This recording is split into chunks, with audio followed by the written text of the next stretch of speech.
Welcome to Reparenting Daily, your free daily guide for inner child healing and repairing the relationship with yourself. This podcast helps you establish a consistent reparenting routine and is divided into 3 sections.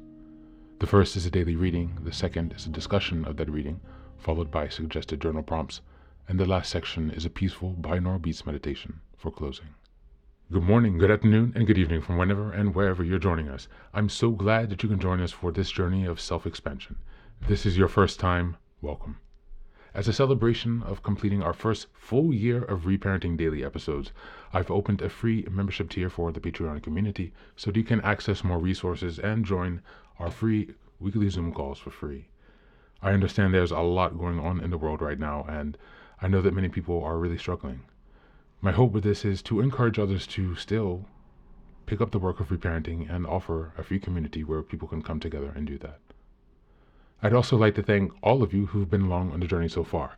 Just as a reminder, this is a free podcast, but you can support the project by purchasing the Reparenting Daily journal, where you can follow us along all year.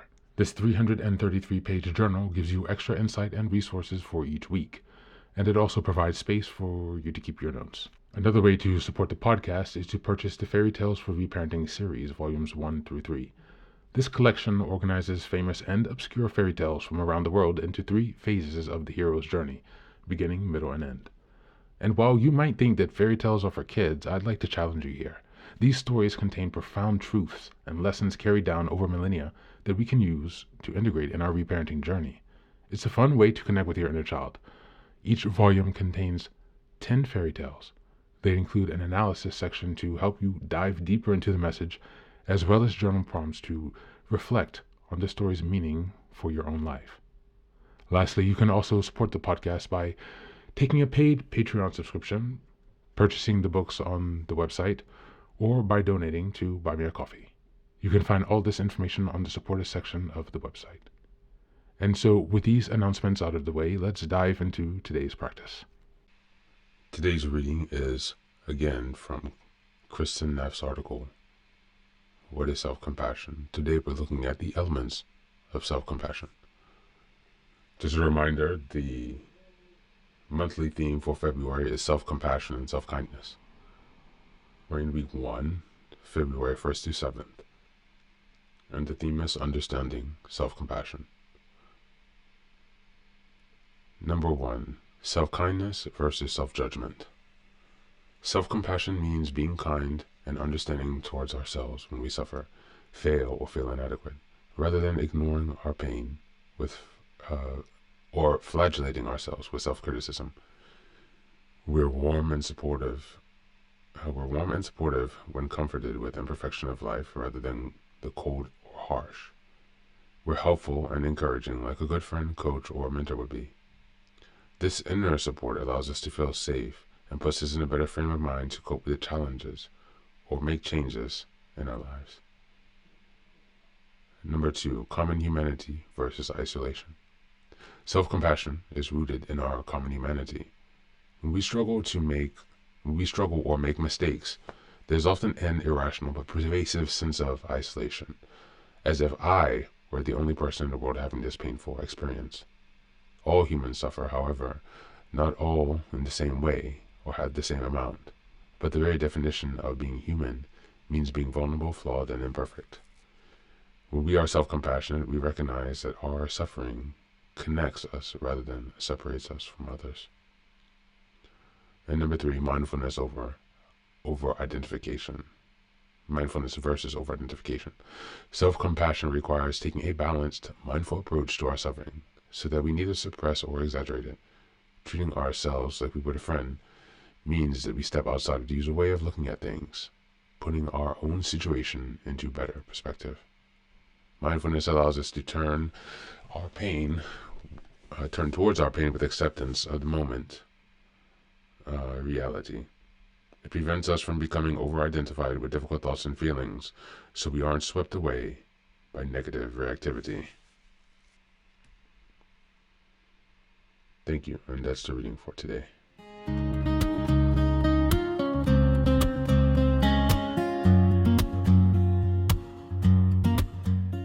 This reading deepens understanding of self-compassion by emphasizing its role in emotional resilience and self-support. It reinforces the idea that rather than ignoring pain or criticizing ourselves harshly, we should respond to our struggles with the same kindness and encouragement we would offer a friend. This directly ties into the same theme of self-compassion this month. It highlights the importance of creating an internal environment of safety and support.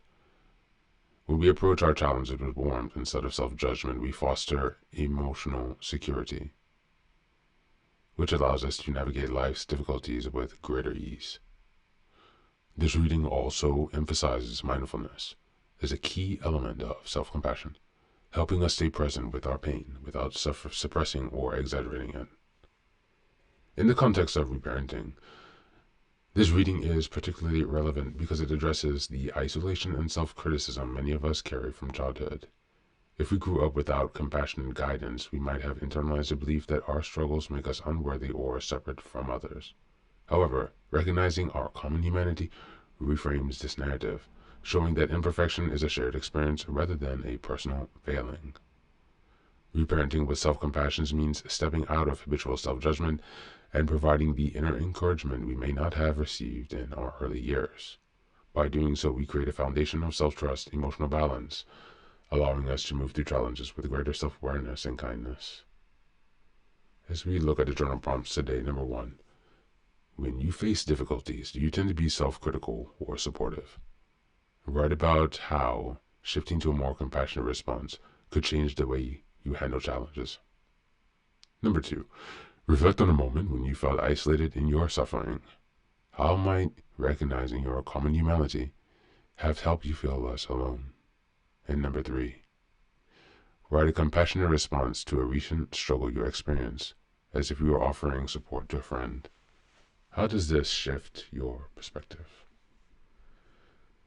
Thanks for being here. That's it for today. As always, take care of yourself and do be well.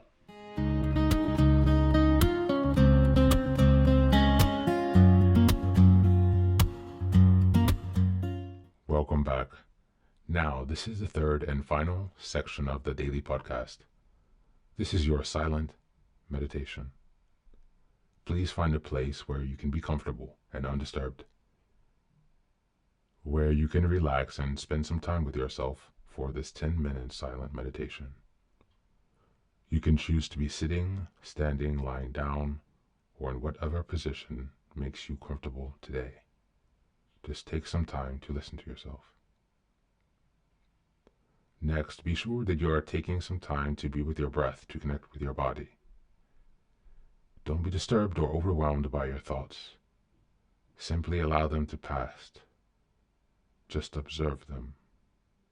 Do not engage with your thoughts. Only be mindful of them passing, as if they are drifting down a river. Use this time to connect with yourself. Whatever time of day you are listening to this, Namaste.